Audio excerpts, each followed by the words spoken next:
तो नैतिक जीवन के आदर्श ही मूल्य होते हैं, एकदम सिंपल है।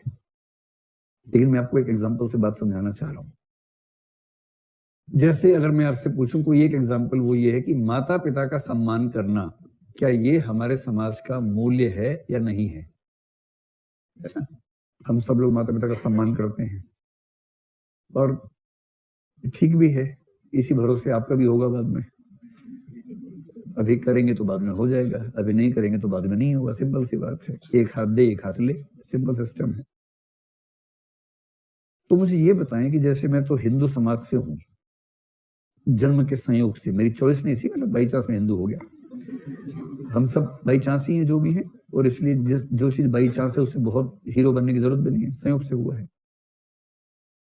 और मैं जिस परिवेश में हूं वहां अपने माता पिता के प्रति सम्मान दिखाने का सबसे आसान तरीका है कि उनके पैर छू लो जब देखें।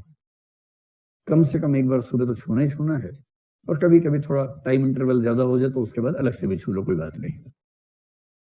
तो मैं तो बड़ा संतुष्ट रहता हूँ जब मुझे मेरे पिताजी मिलते। मेरी माँ तो नहीं रही इस संसार में, लेकिन जब भी पिताजी मिलते मैं तुरंत पैर छूता हूँ। दिन में 6-7 बार छू ही लेता हूँ नियम से, क्योंकि कितनी बार आमना सामना होता होगा लगभग। तो वो भी इससे बड़े खुश रहते, मैं बहुत खुश रहता हूँ। मुझे तसल्ली मिलती है कि मैंने अपना आदर का भाव व्यक्त कर दिया। उन्हें भरोसा बना रहता है कि मेरा बेटा मेरा सम्मान करता है, और ठीक है, इससे अगर दोनों की खुशी बढ़ती है तो इसमें क्या बुरी बात है। अंततः तो हैप्पीनेस इंडेक्स पर दुनिया चल रही है ना, कि जीवन में खुशी कितनी बढ़े। लेकिन मैं जिस समाज से हूं उसमें लड़कियों को यह अधिकार नहीं है कि अपने पेरेंट्स के पैर छू सके। हमारे खानदान में, मैं तो हरियाणा से हूं, तो हरियाणा पंजाब राजस्थान ये जो इलाका है, चंडीगढ़ वगैरह, यहाँ जो बेटियां होती हैं बाप के पैर छू रहे ना तो बाप को नरक मिलता है उसके बाद। तो गलती से कोई बेटी पैर छूने लगे, बाप उछल के दूर गिरता बहुत दूर जाके कि नरक में भेजेगी मुझे कमबख्त। फिर उनसे पूछो ऐसा क्यों, भेदभाव क्यों कर रहे हो? बोलते नहीं, जो लड़कियां होती हैं भगवती होती हैं, लक्ष्मी होती है, देवी होती है। देवी मेरे पैर छुएगी। देवी गोदी गीली कर रही थी तब देवी नहीं थी, जब छोटी सी थी, लेकिन ऐसे मामले में देवी हो जाती है। और लड़का क्या है फिर? राक्षस है। जो लड़की देवी है तो वो भी तो देवता है, उसको भी तो महत्व मिलना चाहिए, पर उसको महत्व नहीं मिलता है। तो मैं सोचता हूं कि हमारे इलाके की लड़कियां इस मामले में बड़ा कुंठा महसूस करती है कि हम अपना सम्मान कैसे व्यक्त करें। उनका भाई इकट्ठे से पैर छुए धूमधाम से, लड़की के मन में आ रहा है कि मैं भी सम्मान करना चाह रही हूँ, मैं कैसे करूं, कर नहीं पा रही हूँ। तो आप मुझे ये बताएं कि तो लड़की पैर नहीं छूती, मान लीजिए उत्तर भारत की बात कर रहा हूं मैं, तो क्या हम ये निष्कर्ष निकाल लें क्योंकि लड़कियां पैर नहीं छूती इसका मतलब वो अपने पेरेंट्स का सम्मान नहीं करती हैं? निकाले निष्कर्ष? नहीं निकाले? चलो, जो मुसलमान लोग हैं उनमें एक सामान्य नियम है कि अल्लाह के सिवाय किसी और के सामने झुकना उनके उसूल के खिलाफ है। बहुत हो तो मोहम्मद पैगंबर का एक स्पेशल स्टेटस मान लीजिए, किसी और का तो नहीं होता है। खुदा के सामने सब झुकते हैं। आप इसी मस्जिद में देखिए, ईद वीद के समय पूरी की पूरी एकदम पंगत एक साथ झुकती है, लेकिन किसी और के सामने झुकना उनके ईमान के खिलाफ है। मतलब ये ठीक है कि कोई राज घराना है, राज दरबार है, राजा जी है तो 3 बार सजदा करना पड़ता है, वो अलग बात है, लेकिन सामान्य परंपरा यही है। तो जितना मेरा परिचय है मुसलमान दोस्तों से, उनके घरों में पैर छूने का रिवाज नहीं होता है। हाँ, देखा देखी हो जाए, जैसे दहेज सीख लिया हिंदुओं से उन्होंने, तो देखा देखी कुछ सीख रहे तो अलग बात है, लेकिन सामान्यतः वो रिवाज नहीं है। तो क्या मैं ये मान लूं कि मुसलमान भी अपने पेरेंट्स का सम्मान नहीं करते क्योंकि पैर नहीं छूते हैं? ये आपको लगता है कुछ घपला हो रहा है इसके अंदर?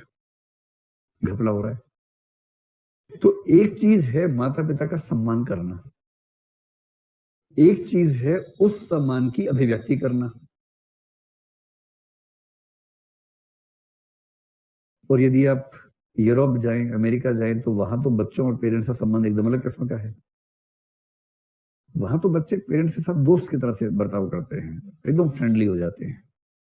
16 साल के बाद तो पेरेंट्स बच्चे से उम्मीद करने बंद कर देते हैं किसी भी तरह की, और उसके बाद साथ बैठ के शराब पीना, कम माय डियर कम, खोल बोतल, और उसके बाद दोनों बैठे हैं, बाप बेटा बैठे हैं, गप्पे मार रहे हैं। माँ भी बैठी है, बेटी भी बैठी है, वहां जेंडर वाला मामला नहीं है इस मामले में।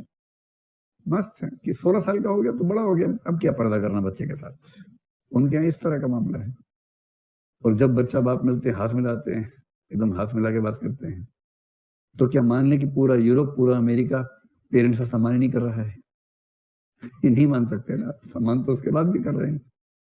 तो इसका मतलब ये हो कि सम्मान एक चीज है, सम्मान की अभिव्यक्ति के तरीके अलग अलग हो सकते हैं। ऐसा हो सकता है कि हरियाणा या पंजाब की लड़की सम्मान करने के लिए पैर न छुए, लेकिन उसकी नजरों से, उसकी हरकतों से सम्मान का भाव बार बार व्यक्त हो जाए।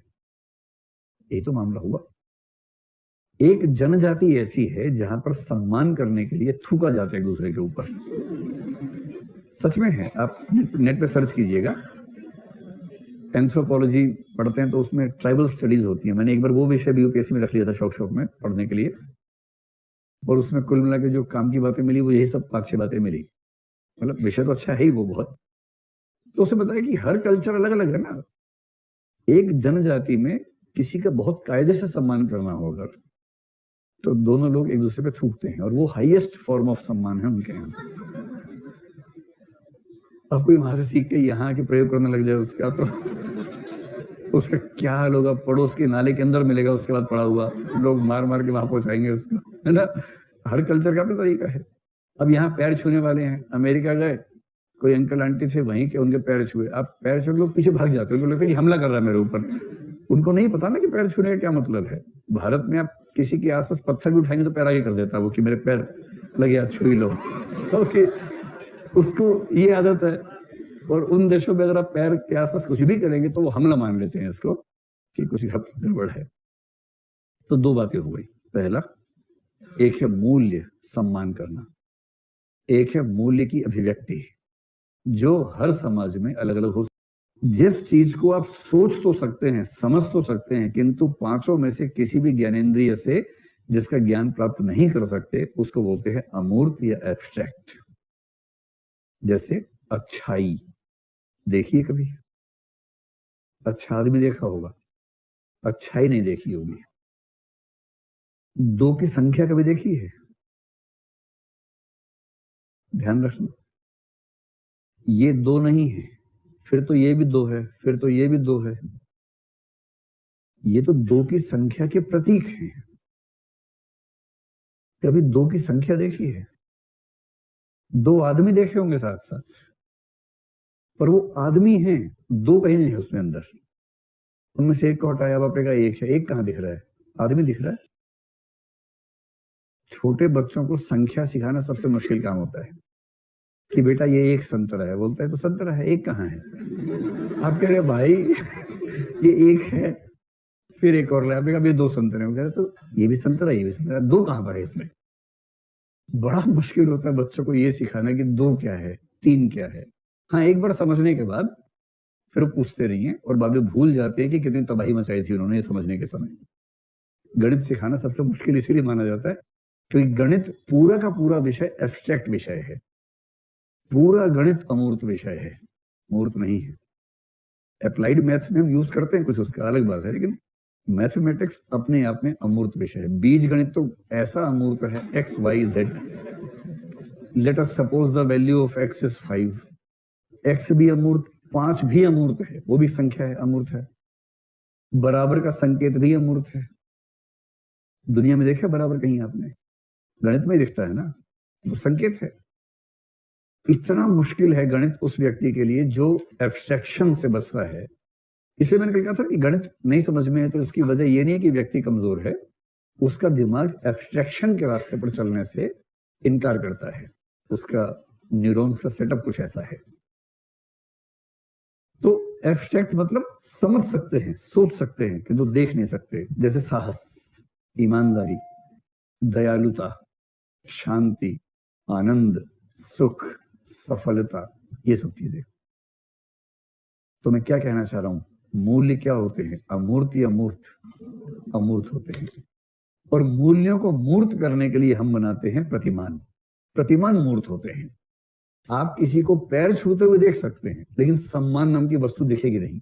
आप कहें कि मैंने पैर छुआ, सम्मान निकला उसके अंदर से, तो सम्मान निकलता वो दिखेगा नहीं उसके अंदर से। बस मानना पड़ेगा कि हाँ सम्मान हो गया है, क्योंकि वो अमूर्त बात है।